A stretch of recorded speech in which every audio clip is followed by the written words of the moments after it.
علامہ اقبال کے آباء و اجداد 18ویں صدی کے آخر یا 19ویں صدی کے اوائل میں کشمیر سے ہجرت کر کے سیالکوٹ آئے اور محلہ کھیتیاں میں آباد ہوئے۔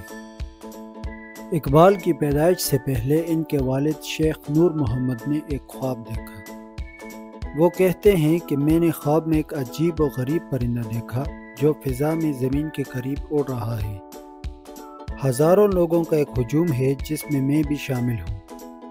یہ ہجوم اس پرندے کو پکڑنے کی کوشش کرتا ہے مگر یہ کسی کے ہاتھ نہیں آتا، لیکن یہ عجیب و غریب پرندہ خود بخود میرے دامن میں آ کر گرا اور میں نے اس کو پکڑ لیا۔